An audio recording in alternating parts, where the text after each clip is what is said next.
Good morning. We have had a full week, and some of you have been a part of it. A lot of you probably have. And those of you that have not been here at church, I hope you've been able to watch online. But we've had great preaching and a great time just to be together with God's people.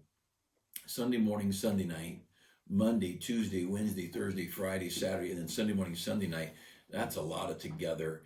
And in a dirty old world, it's like a big infusion of super spiritual antibiotics, and it's been really good. And again, if you've been able to join us tonight, Pastor Fisher's been in Lighthouse Baptist, and he's in Lemon Grove right now. He was in downtown San Diego when he started there, and I want to say he's been there 36 years. I don't know exactly, something like that, 38 years maybe, just a year or two perhaps behind us, and Marine Corps, and then he went to the South Pacific, I forget where, single with a couple of guys, and I forget the story he told me years ago, and then realized he needed a wife. He came home, got a wife, went back, and then somebody was having health problems with the climate there, and then came back in the church there at Lighthouse, it was Lighthouse Baptist Temple then, and the pastor left, and the church was really struggling. And they asked if he'd preach, and again, he might tell a little bit of the story. I don't know if he will or not, but he preached, and then asked if he'd preach again. And by the time he and I got hanging out a little bit together, he was working a cleaning business. He started business cleaning businesses in San Diego and made enough money. He was caring for his family, and I think helping care for the church. And then little by little, the church got on its feet and grew. And it's a big church. I don't know how big, but big. And they bought a Wesleyan Methodist church, a big fancy. The building roof's this big pointy thing, and it's not what we would have built. It's a old style, but he's a great guy, and he travels. He's one of the most traveled preachers in America of in our circles, I guess you might say. And good, solid, independent, soul-winning Baptist churches, and he's got an amazing testimony. No Bible college, and his wife and how they met and how they got together is a story I would never even begin to tell. It's another one of those unusual things. But I was thinking about this week, and I wanted to just mention a couple of verses, and if I can find where I am here in Mark chapter 3, if you want to find that. We'll be there in a minute or two, but I just want to encourage you to be a part of the service these last couple days and pray. If you can't get here, please pray. Pray for the evening services. Pray for the soul winning at 10 o'clock. And then Saturday, pray for our soul winning and promoting our Bible clubs. And then Saturday afternoon at 4, we have the preaching service. And with Luis Parada, he's pastoring a huge Spanish church in Long Beach, and then after that we're closing with we've got a taco truck coming in, and we'll just share a meal together, and it'll be a good time. But come be with us, be a part of it. If you can't come here, watch online, but pray that God would work. We need God in America. We need God in our church. We need God in our country. We have I just heard my phone supposed to be off. We have a great need for God, and our country is in serious need of mercy. So pray. Take time to pray, and I encourage you, use a prayer list. I think rewriting the prayer list every day, it takes a moment, and you just throw it out. Start a new one the next day. And you say, I might forget something. Well, you can have some you don't change, but that same one you use every day, you can get bored with it. And also, does God give you anything new? So to take, in our Revival Let It Begin With Me book, I said, go ahead and take a piece of paper and just say, God, what do I need to pray about? And take 60 seconds and just scribble down things. And let God remind you what needs prayed for. And I don't mind another list. I have on the wall back behind where you are, there's, I don't know how many missionary prayer cards. That helps me remember to pray for them. And then I have prayer lists. But for to try and get established in praying. Sometimes that new list each day is fresh. And so write down 8, 10, 20, whatever things you can write down really fast, and then take some time to pray about them. And write the same thing. Write in a list. What are you thankful for? Take 60 seconds. Write what you're thankful for. And then stop and say, God, thank you. Thank you. And then go through that list thanking him in earnest and sincerity. And we need to draw near to God. The Bible says, draw near to God and he will draw nigh to you. Draw nigh to God, he'll draw nigh to you. Last night, one of Kevin Cowling's, the night before last, one of Kevin Cowling's quotes is, you're as near to God as you want to be. And he's using scripture like that, draw nigh to God and he will draw nigh to you. If we come clinging and crawling and begging to get near to God, he's going to be near to us. And we're distant from God because we don't want to submit to his will. We don't want to clean up. You know, that passage, draw nigh to God, he will draw nigh to you. It doesn't stop there, the period. It continues. Cleanse your hands, you sinners, and purify your hearts, you double-minded. This friendship with the world is enmity with God. It causes a division with God. And so, but pray for our country. Me and you, we need to be near to God. And then we need to pray that our kids and our grandkids and the young people in our church, that you see those young people singing in our teen choir, just stop and pray for them. Pick out one of them and just pray for that one that day. Maybe another day, pray for another one. But to pray for your country, pray for churches across our nation. Great, great need. Now, thinking about this week, Thursday night, Pastor Mike Johnson's been 38 years at his church. He started his church a year after I started. And he's amazing. He's been my wife and my favorite preacher forever. And he's a pulpiteer. In the pulpit, he's just amazing. Now, you go to Corey Mears. Corey Mears has got this from Monday and Tuesday. Corey Mears got a heart for missions and an innocent faith. God is there. Let's go to God and let's get the answers. And he's got this simple, trusting warmth. He's just a great guy. Not raised in a Christian home. He was in church off and on as a youth, but not trained and like I would, and maybe like you would train your children. Then Kevin Cowling came. Kevin Cowling is a third generation Christian. His mother's side, they were all saved, but his brother Cowling's mom led Pete Cowling, Kevin Cowling's dad, to Christ, and they got busy for God. So Kevin Cowling was with us here, pastor in Arizona. His parents have been active in the ministry for the last 50 years, 60 years probably. So he's got a great heritage of his parents. And then his wife and his kids are busy for God. And now he's got grandkids.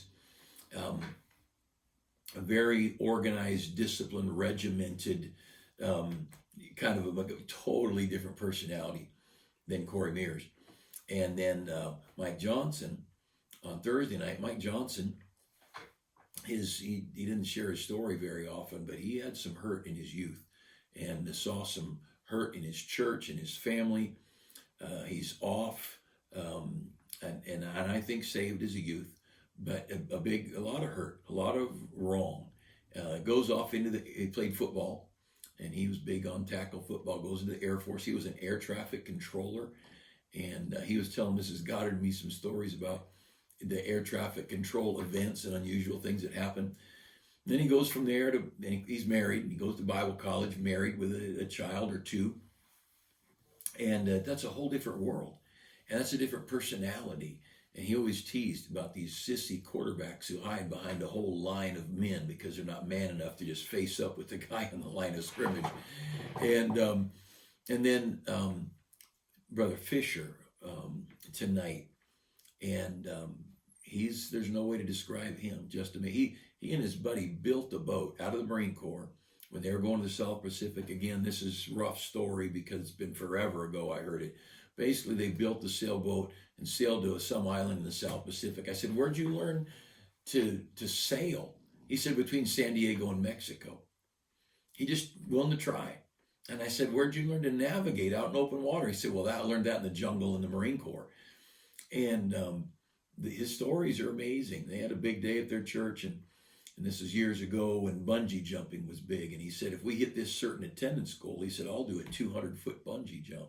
And they hit the goal, and the whole church comes down, or a lot of the church comes down to the bungee place. And he's in his Sunday suit, got his big old Bible, and he said, just strap it to my feet. And so he wraps his Bible in his chest and dives headfirst off this platform, 200 feet to the ground, springing around. And of course, the church is cheering. Well, let's just say I'm never going to do a 200-foot bungee jump.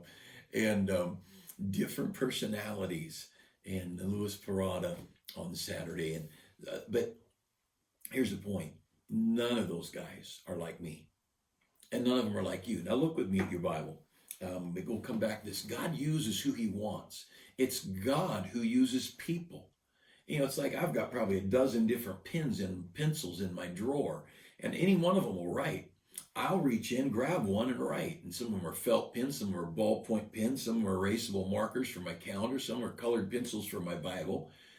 But it's me that uses them. And God reaches out and uses you and uses me.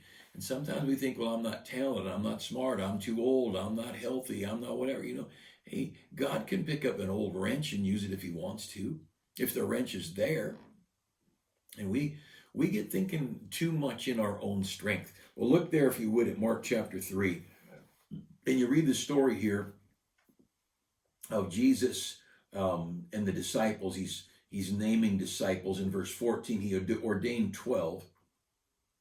And in verse 15, he gave them power to heal sicknesses and to cast out devils.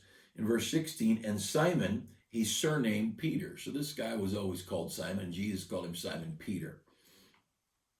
And then verse 17, James, the son of Zebedee, and John, the brother of James. He surnamed them Boanerges, which is the sons of thunder. So he called James and John the sons of thunder. Now, think through the apostles just for a minute. We'll come back to this. You've got Peter, who's always talking. I'll never betray thee. Oh, if everybody else goes away, I won't.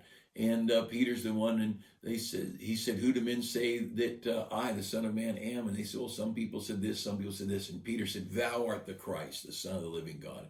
Peter was always the one to pipe up and talk. And he was the one who pulled his sword out in the Garden of Gethsemane. He tried to take off a guy's head and just got his ear because the guy ducked in time. Peter was the hands-on.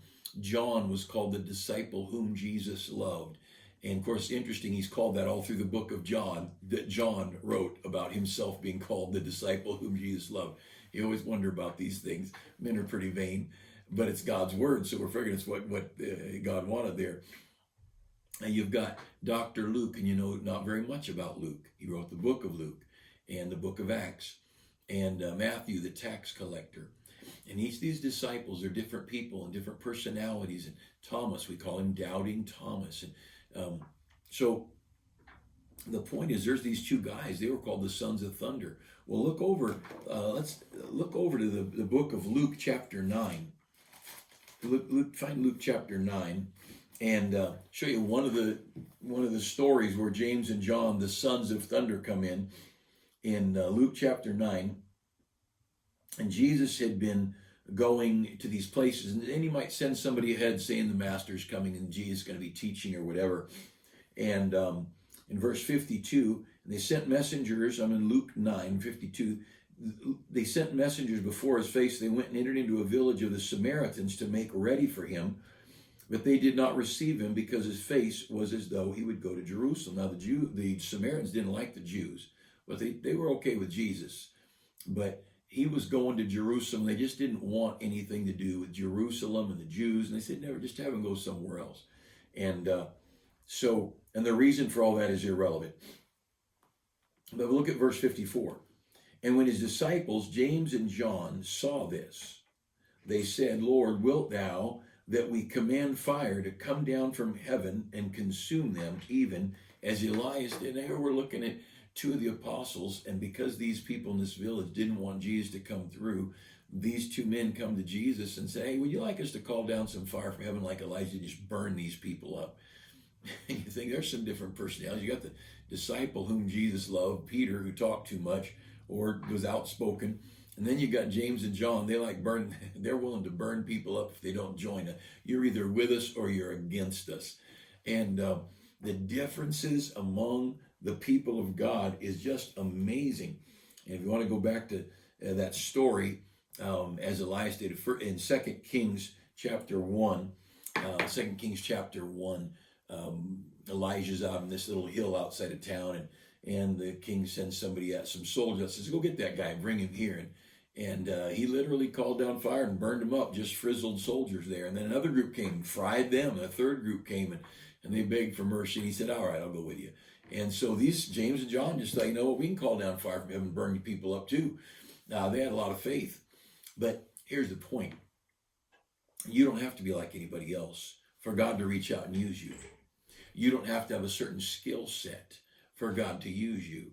Now, any man likes a nice set of matching tools. He likes all the wrenches to be the same and lined up maybe in the right kind of a holder, maybe a socket set with all the sockets in order, and they're all the best brand, and the ratchet and the extensions. Everybody likes all that. But there's not a mechanic around who's not grabbed some old wrench or a pair of pliers or vice grips or channel locks and made it work because it was there, it was at hand. And used it like you could use a hammer to drive a nail to hang the picture, or you use your shoe or whatever you can get a hold of, an ashtray if you smoke. But see, God is the source of our power. God is the one who uses us. And we get so busy, I don't have a good skill with music, and I don't have a good speaking voice or whatever. And I remember reading Charles Spurgeon again. Now this is 1850, 1860. And in Charles Spurgeon's lecture to his students, he had a Bible college. And Charles Spurgeon, if you've ever seen pictures of him, he's a great big old guy. And he said, now God never called, and I forget what animal, a little animal like a deer or a horse, to eat out of the top of the trees. He gave the giraffes a long neck, and that's where they eat.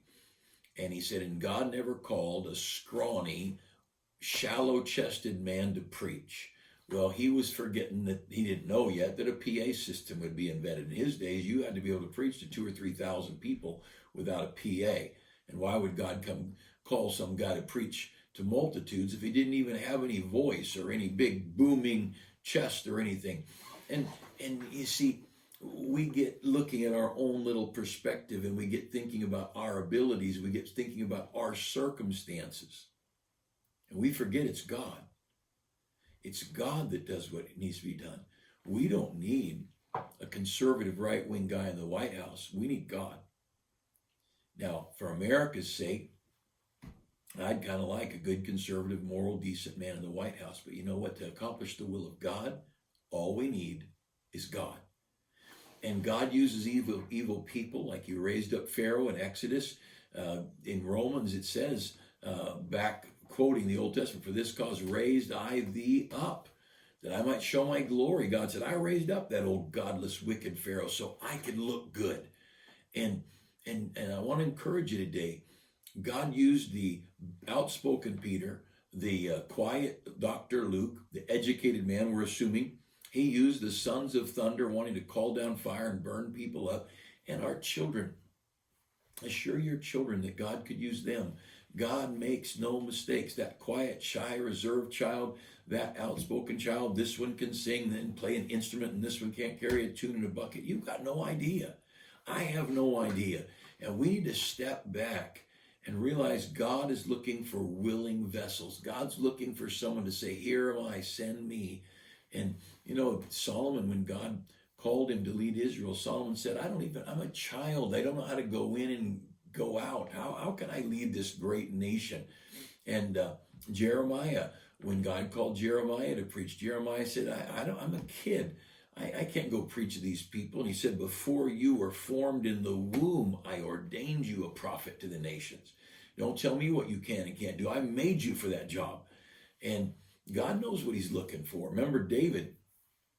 David was watching the sheep while all the brothers are out fighting the armies of the Philistines. And here comes Goliath and challenging and threatening and cursing Israel. And what did they need? Israel needed a guy that would take out Goliath. Well, the guy who could take out Goliath, they left at home because he thought he was too little, too young, and not enough of a soldier. And David comes along and says to the king eventually, King Saul, I'll take care of him. And Saul said, you're a brave young man. He said, here, take my armor. Saul said he took in his own armor and gone out there. And he placed this big old armor. Now, remember, Saul was head and shoulders taller than anybody else. And so he puts that armor on David. David's rattling around in this armor. And David said, I can't go. I've never fought in this armor. I've not proved it yet. I don't know if it'll even work for me. He said, take this armor. I got armor. I got my slingshot. I'll get some rocks and we'll take that big mouth Philistine out. Now, the guy who was going to kill the Philistines, the people didn't even think to bring to war. God had to send him on afterward with some food and drink for the people.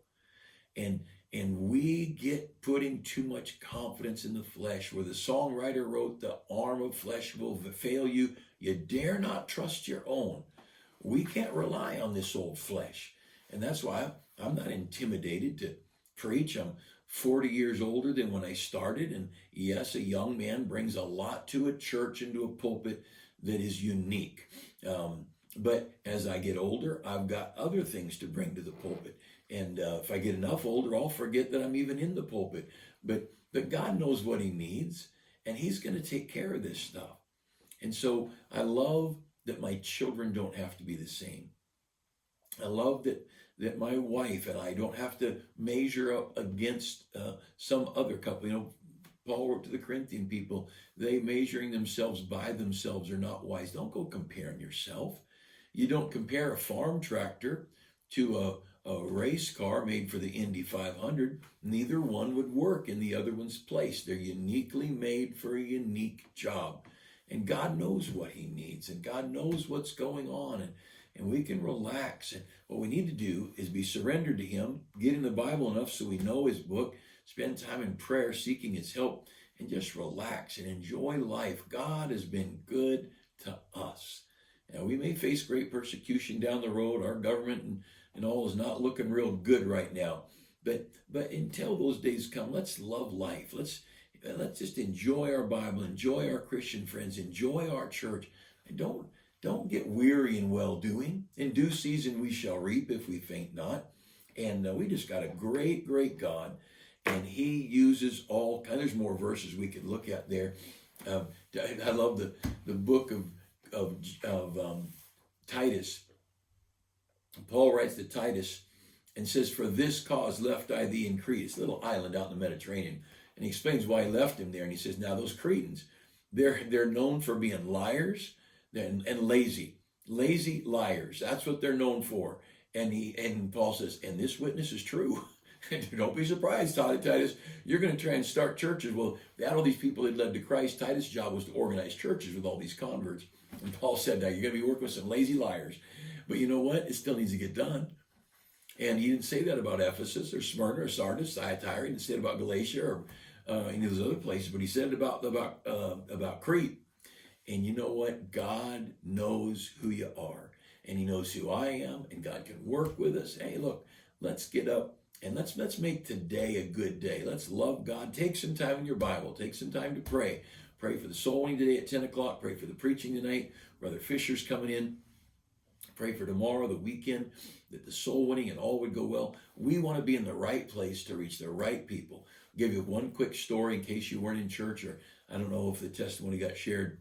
But my daughter, late 20s, my daughter was out soul winning one day this week and met a nice gal. And turned out that gal had 10 children. And she wasn't able to keep all of them. Some of them the welfare's gotten, whatever problem she had. We have no idea. My daughter, she's a really sharp lady, nice lady. And then she got witnessing to her, and she said, and she got talking. She realized the church that Esther was from.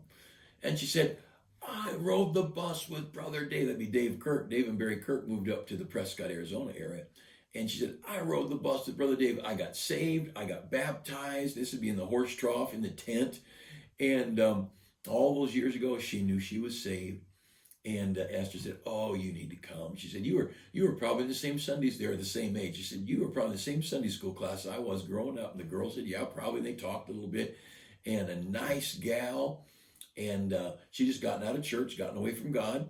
But you know what's so great is God's got a spot for her to serve. God's happy to have her back, and there's a church full of people that love her and teach her kids in Sunday school and church and all. And God is so amazing. And what's wonderful is, you wonder about the kids who come to church. Well, this girl, 20 whatever years later, she's got no doubt she's saved. She remembers getting saved, coming to Sunday school on the bus, and life just pulled her off track, and she can pull right back on. I hope she's in church to this Sunday, and I hope you'll pray that we find the right people in this community, and pray that we'll find people who are needy, and pray for Sunday that God would draw people to church, and that we would be a blessing.